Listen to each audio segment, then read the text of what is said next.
বাংলাদেশের 64টা ডিস্ট্রিক্টে ক্রিকেট ছড়িয়ে আছে, 8টা বিভাগে ক্রিকেট ছড়িয়ে আছে এবং সকলকে জানা, বাংলাদেশ ক্রিকেটকে জানা, আমাদের প্রত্যেকটা স্টেক হোল্ডার, যেমন ক্রিকেটের জেলার ক্রিকেট প্রেসিডেন্ট, জেলার ক্রীড়া অফিসার, জেলা ক্রিকেট কোচ, জেলার একজন নারী উদ্যোক্তা, আমরা সকলকে এক ছাদের নিচে এনে আমরা জানতে চাইব বাংলাদেশ ক্রিকেটের কী দরকার, আমরা কিভাবে বাংলাদেশ ক্রিকেট বোর্ড সবাইকে সাহায্য করতে পারবো, আমরা সকলে মিলে কিভাবে বাংলাদেশ ক্রিকেটটাকে আরও সামনের দিকে এগিয়ে নিয়ে যেতে পারবো, সকলকে সম্পৃক্ত করতে পারবো। আলটিমেটলি আমরা বাংলাদেশে সবাই ক্রিকেট খেলবো, সবাই ক্রিকেট নিয়ে আনন্দ করব। 9 এবং 10ই নভেম্বর ঢাকায় অনুষ্ঠিত হতে যাচ্ছে বাংলাদেশ ক্রিকেট কনফারেন্স।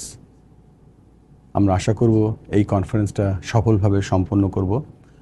এবং এর মাধ্যমে আমরা বাংলাদেশের ক্রিকেটকে সমৃদ্ধশালী করব, একে অপরকে জানব এবং এখান থেকে আমাদের নতুন যাত্রা শুরু হবে। বাংলাদেশের ক্রিকেটের যারা সংগঠক তারা ছড়িয়ে ছিটে আছে, তাদের সকলকে এক ছাদের নিচে এনে বাংলাদেশের ক্রিকেটের যে ভিশন, বাংলাদেশ ক্রিকেটের যে মিশন সকলের সাথে শেয়ার করে আমরা যেন আমাদের সকলের সেরাটা দিতে পারি, সকলকে জানতে পারি এবং এর মাধ্যমে আমরা বাংলাদেশ ক্রিকেটটাকে আমরা কিভাবে হেল্প করতে পারি, এগিয়ে নিয়ে যেতে পারি, সেই লক্ষ্যেই আমরা বাংলাদেশ ক্রিকেট কনফারেন্স করতে যাচ্ছি।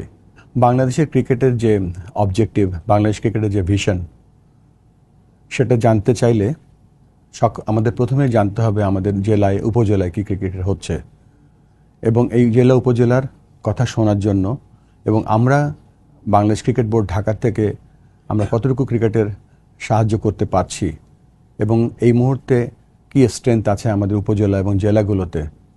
সেটা জানার পরে যে গ্যাপটা থাকবে সেই গ্যাপটা আমরা পূরণ করব। এরই মাধ্যমে আমরা সম্পর্ক স্থাপন করব এবং এই সম্পর্ক স্থাপনের মাধ্যমে আমরা ক্রিকেটকে এগিয়ে নিয়ে যেতে পারবো এবং আমরা সকলে ক্রিকেট নিয়ে আনন্দ করতে পারবো।